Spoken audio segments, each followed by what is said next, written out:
கோடை வெயில் மெதுவாக அந்த ஊரின் சாலைகளையும் வீடுகளையும் சூழ்ந்து கொண்டிருந்த காலம் அது. கல்லூரி முதலாம் ஆண்டு முடிந்து சிறிய ஓய்வுக்காக தனது சொந்த ஊருக்கு திரும்பி வந்திருந்த ஜனார்தனன் நண்பர்கள் எல்லாரும் இன்னும் வராததால் வீட்டில் இருந்த சில நாட்களிலேயே ஒரு வகையான சலிப்பை உணர ஆரம்பித்தான். காலை எழுந்ததும் செய்ய ஒன்றுமில்லாமல், மாலை வந்ததும் வெளியே போக யாரும் இல்லாமல் அவனுடைய நாட்கள் மெதுவாக வெறுமையாக மாறிக்கொண்டிருந்தன. அப்படிப்பட்ட ஒரு மாலையில் அவன் சும்மா தெருவில் நடந்து கொண்டே போகும்போது திடீரென்று அவனுக்கு தனது பள்ளி நண்பன் திலகன் ஞாபகம் வந்தது. பள்ளி முடிந்த பிறகு படிப்பை தொடராமல் வாழ்க்கையை வேறு வழியில் எடுத்துக்கொண்ட அவன் இப்போது வெளிநாடு போக தயாராக இருக்கிறான் என்று கேட்டிருந்தான். அவனை போய் பார்த்திடலாம் என்று நினைத்தவுடன் அவன் நேராக திலகன் வீட்டை நோக்கி நடந்தான். அந்த வீட்டிற்குள் நுழைந்தவுடன் அவன் பார்த்த காட்சி வேறு மாதிரி இருந்தது. பைகள், சாக்குகள், குடும்ப பேச்சுகள் எல்லாமே ஒரே அவசரத்தையும் எதிர்பார்ப்பையும் காட்டியது.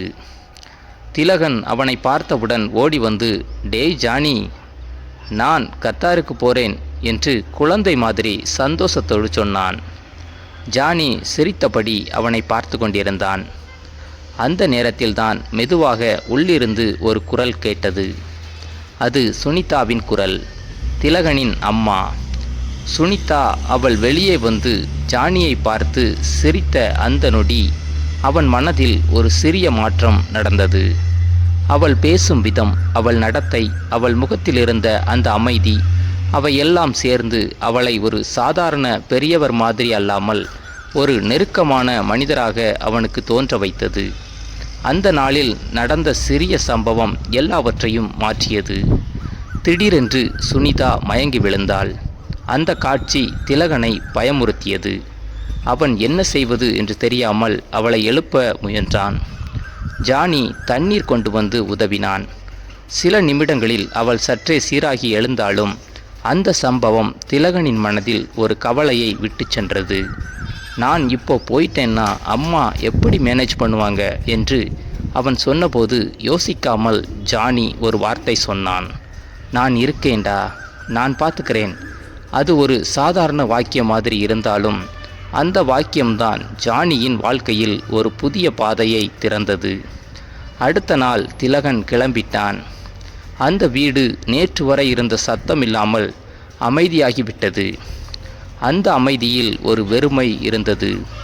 அந்த வெறுமையை முதலில் உணர்ந்தவர் சுனிதா. அதை அடுத்து உணர்ந்தவன் ஜானி. அந்த மாலையில் அவன் அந்த வீட்டின் வாசலில் நின்று கதவை தட்டியபோது சுனிதா கதவை திறந்து பார்த்தவுடன் சிரித்தாள். "நீ வருவென்னு எனக்கு தெரியும்" என்ற அந்த ஒரு வரி அவனை இன்னும் அருகே கொண்டு வந்தது. அதற்கு பிறகு நாட்கள் மெதுவாக நகர ஆரம்பித்தது. முதலில் உதவி செய்ய வந்தவன் பிறகு பழக்கத்துக்காக வர ஆரம்பித்தான். தினமும் மாலை நேரம் அவன் அந்த வீட்டுக்கு போகாமல் இருக்க முடியவில்லை. அவர்கள் சேர்ந்து டீ குடித்தார்கள். சின்ன சின்ன விஷயங்களில் சிரித்தார்கள். வாழ்க்கை பற்றி பேசிக்கொண்டார்கள். ஆனால் அந்த சாதாரண உரையாடல்களின் நடுவே அவர்கள் இருவருக்கும் தெரியாமல் ஒரு புதிய உணர்வு மெதுவாக வளர ஆரம்பித்தது. ஒரு மாலை அவர்கள் வாசலில் அமைதியாக உட்கார்ந்திருந்தபோது சுனிதா மெதுவாக சொன்னாள், "நீ வந்ததுக்கப்புறம் இந்த வீடு வெறுமையா தெரியல." அந்த ஒரு வரி ஜானியின் மனதில் ஆழமாக பதிந்தது. அது ஒரு சாதாரண நன்றி அல்ல, அது ஒரு உணர்ச்சி. அந்த இரவு ஜானி தூங்க முடியவில்லை. அவன் மனதில் ஒரே கேள்வி, இது என்ன உணர்வு? அது நட்பா, பொறுப்பா, இல்லை வேறு ஏதாவது ஆழமானதா? அவனுக்கே புரியவில்லை. ஆனால் ஒரு விஷயம் மட்டும் அவனுக்கு தெளிவாக இருந்தது, அவளை தவிர்க்க முடியவில்லை. ஒரு மழை இரவு எல்லாவற்றையும் தெளிவாக்கியது. மின்சாரம் போய்விட்டது. மெழுகுவர்த்தி ஒளியில் அந்த வீடு அமைதியாக இருந்தது.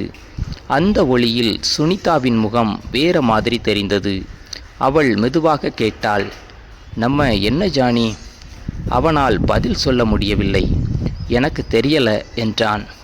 அவள் சிரித்தபடி, "எனக்கும் தெரியல" என்றாள். அந்த நொடி அவர்கள் இருவரும் புரிந்து கொண்டார்கள். இந்த உறவு சாதாரணமானதில்லை. அதே நேரத்தில் அடுத்த நாள் வந்த ஒரு ஃபோன் கால் அந்த உணர்ச்சியை சோதனைக்கு உட்படுத்தியது. டேய், நான் 2 வாரத்தில் திரும்ப வாரேன் திலகன். அந்த ஒரு செய்தி ஜானியின் மனதை கலங்க வைத்தது. இப்போது அவன் என்ன செய்ய வேண்டும்? இந்த உணர்வை தொடர வேண்டுமா, இல்லை நிறுத்த வேண்டுமா? சில நாட்கள் அவர்கள் பேசாமல் இருந்தார்கள். அருகிலிருந்தும் தூரமாக இருந்தார்கள். அந்த தூரம்தான் அவர்களுக்கு உண்மையை புரிய வைத்தது. ஒரு நாள் ஜானி அமைதியாகச் சொன்னான், நம்ம இதை நிறுத்தணும். சுனிதா அமைதியாக அவனை பார்த்தாள். அவள் கண்களில் வருத்தம் இருந்தாலும் கோபம் இல்லை. நீ வந்ததால நான் ஸ்ட்ராங் ஆனேன், நீ போனாலும் நான் ஸ்ட்ராங்காக தான் இருப்பேன் என்றாள். அந்த வார்த்தைகள் ஜானிக்கு ஒரு முடிவை கொடுத்தது.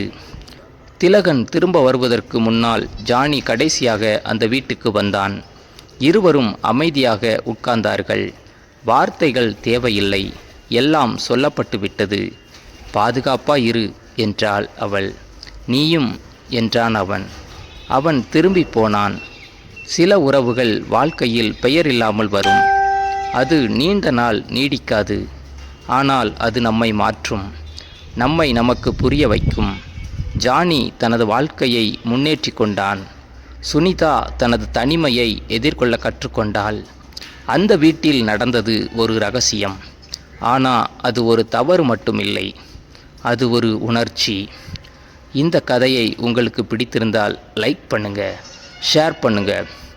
இன்னும் இப்படிப்பட்ட உணர்ச்சி கதைகளுக்கு சப்ஸ்கிரைப் பண்ணுங்கள்.